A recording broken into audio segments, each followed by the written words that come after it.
Hello and welcome to Were You Not Entertained? I'm Daniel. I'm Rachel. And I'm James. And we are going to be discussing the new Mutants movie, which is out in theaters. Yeah, finally. Yes. 2 years, apparently, after it was made. Yeah. Oh, wow. Yeah. Yeah. I didn't realize that. It's been I know while. some of it was development hell, and then some of it was the fact that, Fox was acquired by Disney. Yeah. Well, and then you have no theaters open to release in once all that settles down. Pandemic. Yeah. That's a thing. Yeah. So this was one of the first movies to be released in theaters now that they're kind of opening up again. Yeah. And I think we were the only ones in the theater when we went to watch it. No, there I were watched six it at of the us. drive-in. There were 6 of us. Okay. 6 people. Wow. Yeah, to a theater. So I didn't feel, obviously it's, there is risk involved in going out and doing anything like that, of getting sick. And depending on if you have people that you have to take care of, if that's worth the risk or not. But it wasn't like we had people like right next to us on either side, and the theater wasn't packed at all. So there was a little comfort there, I suppose. No, I think our theater is doing a fantastic job. I saw so many people cleaning, and Yeah. the theaters are definitely limited capacity, and I think they're doing a really good job. Yeah. We'll see how that continues as people, I'm sure, get a little more bold and decide they want to go watch movies. Yes. Anyway. Yeah, I saw it at the drive-in. That was probably a better way to see it. Actually, no, because this is a really dark movie. Visually dark. Yeah, So there were true. plenty of times where I was straining to see it. Yeah, I can see that. Fair enough. The drive-in, man, you got to make sure you get that really clean windshield. You got to like cover over all the lights on the dashboard. we weren't even in the front seat. Like, it was a hatchback. So like, we were sitting in the back seat and everything. I see. Yeah. Huh. So I didn't have a windshield obstructing me. It just, so everybody knows we're in Texas, and when 9 o'clock rolls around in the middle of summer, the end of summer, I suppose, the sun had only set about an hour ahead of time. So it wasn't pitch outside or anything like that. And it's a dark movie, period. And so probably just not the best venue for this specific movie. But spoiler alert, there might not be a great venue for this specific movie. Yeah, I think that's true. Yeah, I kind of understand why they delayed it for so long. It did do one very unique thing that not a lot of movies achieve, in my opinion at least, which is they managed to make every character generally unlikable. Mm-hmm. There was not a single character that I was invested in or had any interest in seeing what they would do, how they would redeem themselves, or if they'd get a happy ending. Yeah.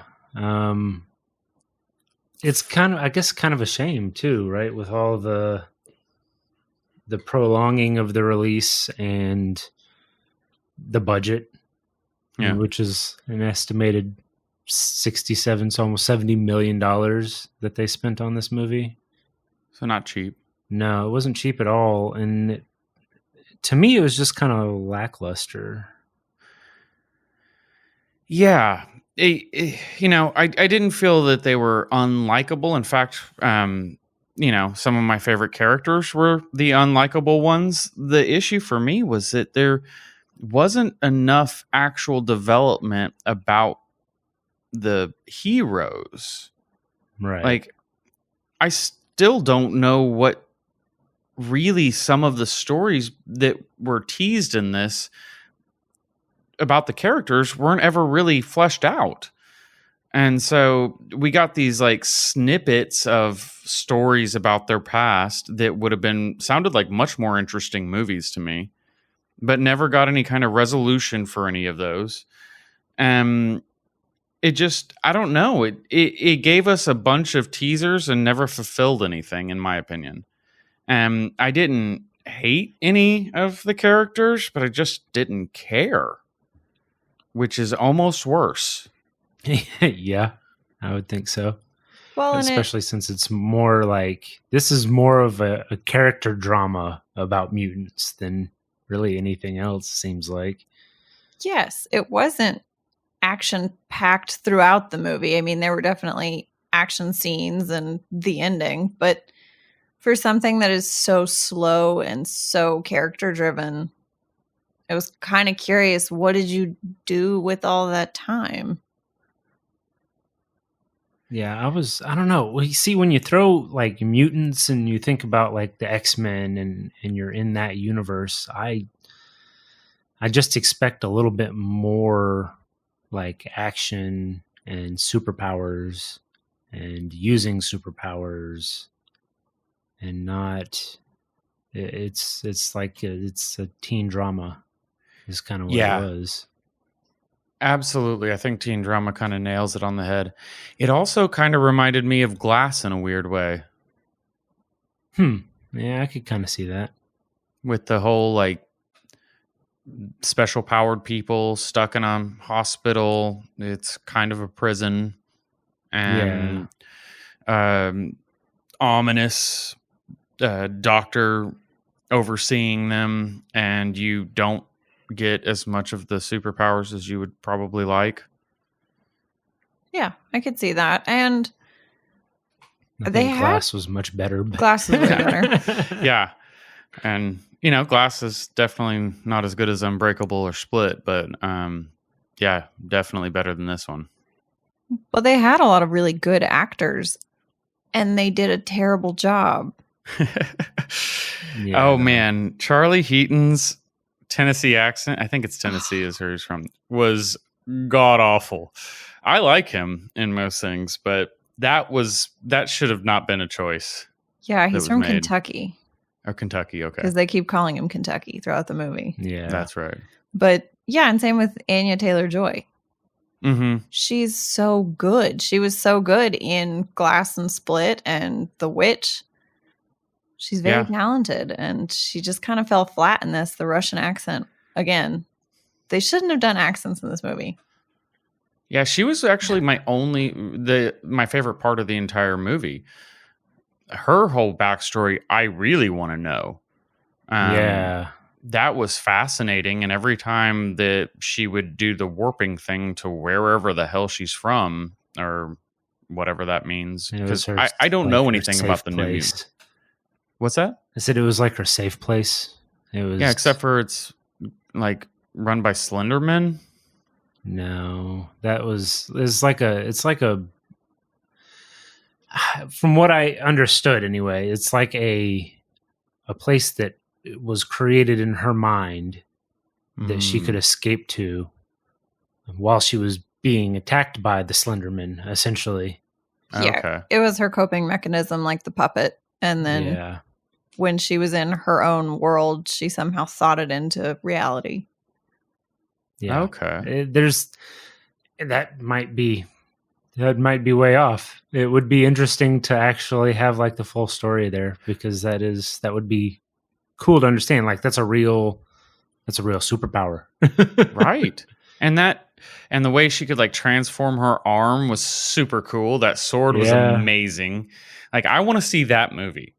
Right. And it was just sorely disappointing that we got some things that were cool, but nothing really came of it.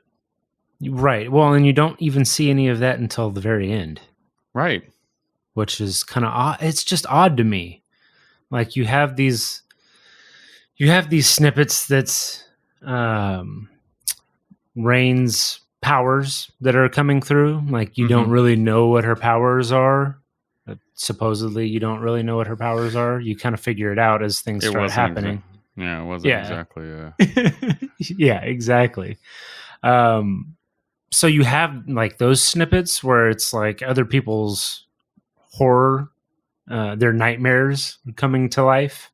Mm-hmm. And so you can associate that with that's her powers because that's when it started happening, and it's when she's doing all these other things. Moonstar. And, yeah. Yeah. But it's I don't know. Yeah, being from Texas, I was a little worried from the opening scene because I was like, that is not how tornadoes work. That is something clearly different. Right. Yeah, we don't get snow. Yeah. No, snow and tornadoes not usually a thing. And explosions and tornadoes are very rare. And people screaming like they're being attacked by a monster is very rare. Yeah. But yes, you were right. I was talking about Danielle Moonstar. Yeah, Blue Hunt's character. Yeah. Yeah. Yeah, and I understand the intention behind it, that they wanted to sort of keep everyone hidden so that she's the centerpiece and her transformation is what starts to show you everyone else. And I understand the thought behind that. They just didn't really do it in a super compelling way. They made this dramatic and slow, and you didn't really care as much anymore.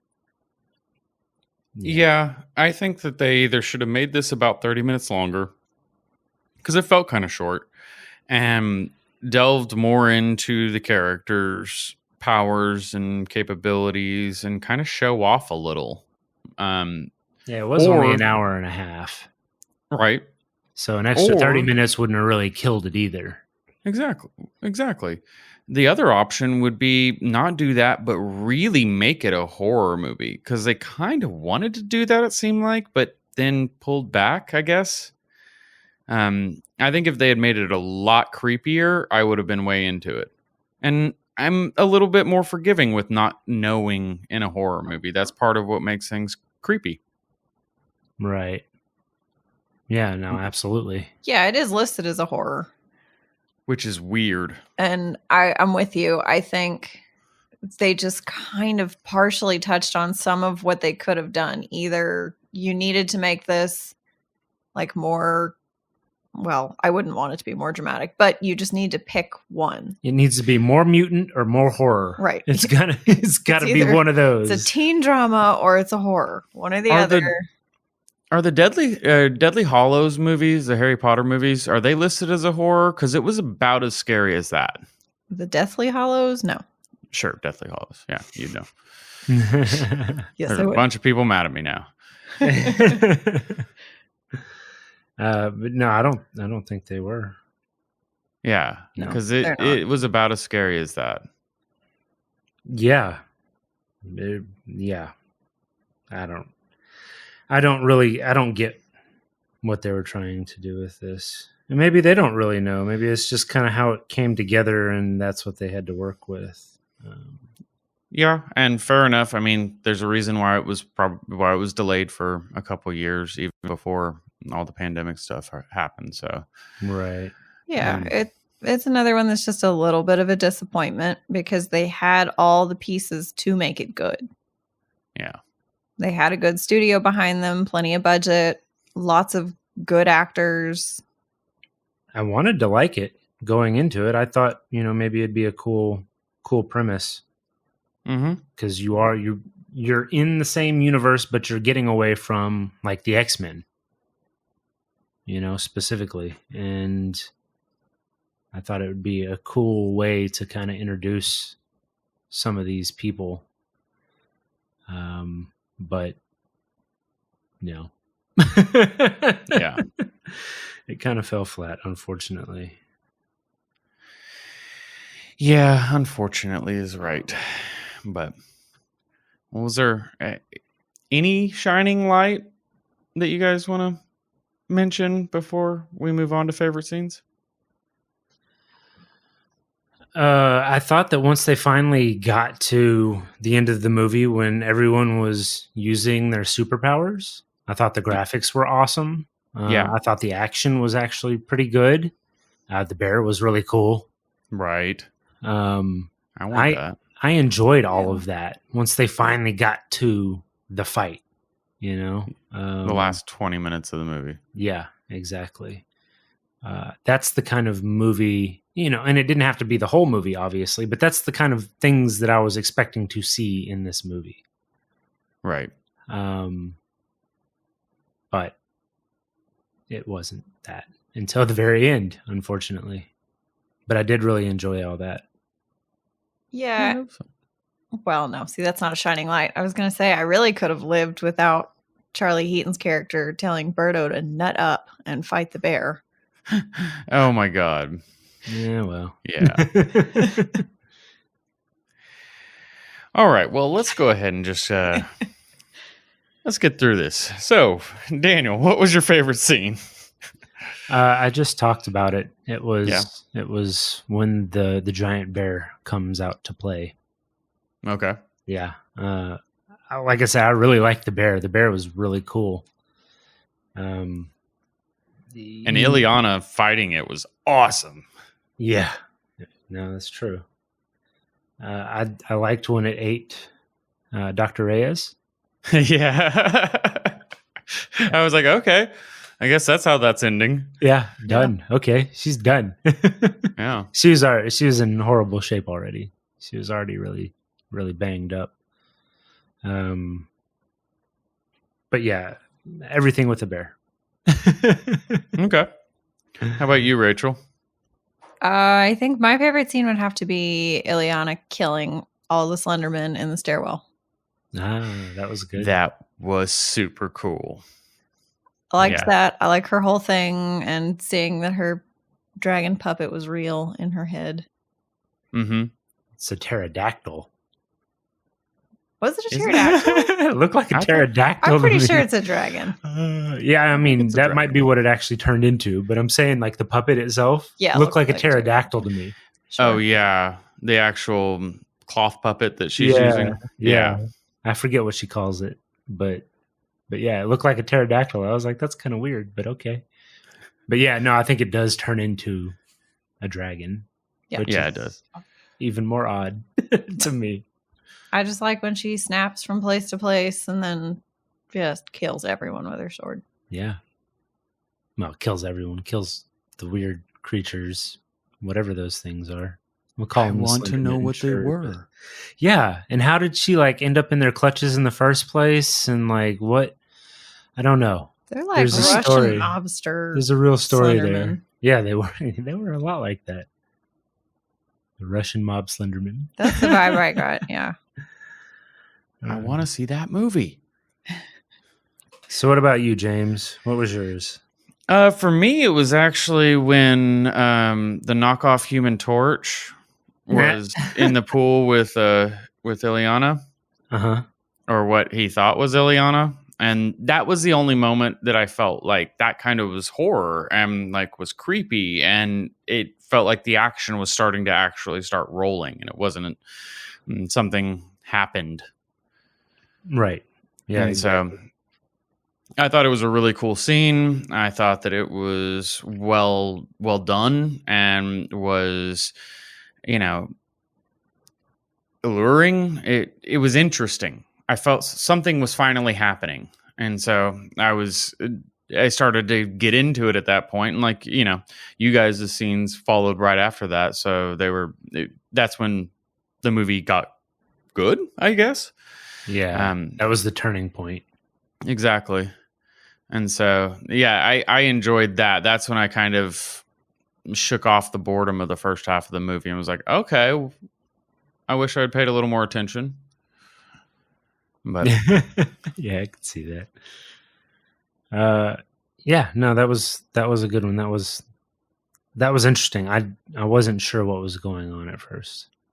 I thought because I thought that was Ileana, and then I was curious as to what was happening when she was on fire and walking towards him and everything. And then when Ileana runs in, that's when I was really confused. I was like, oh, okay, something is strange is happening here. Piqued my interest. Yeah, exactly. But exactly, yeah, no, that's a good choice. Well, thank you. All right, well, I think this is a little shorter one than normal, but we had far fewer nice things to say about this movie than most of them. It wasn't a total piece of trash. It's just unrememberable I will probably never watch this movie again, and I probably won't think about it after I do the editing. I think that's fair. Yeah, it was not what I expected. We'll say that. It's not what I was hoping for. If you like mutant teen dramas, then this might be in your wheelhouse. Other than that, I don't really see it. Yeah, I think that they dumped this right as soon as movie theaters opened up for a reason. Because nobody was going to see it. Because there just wasn't going to be much to compete against.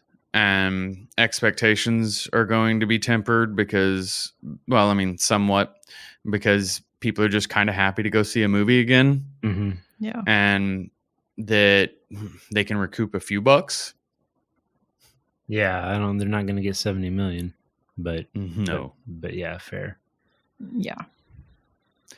All right. Well, hopefully you enjoyed this episode a little bit more than you enjoyed New Mutants. If you did, go online, like and subscribe, and please join us next time on Were You Not Entertained?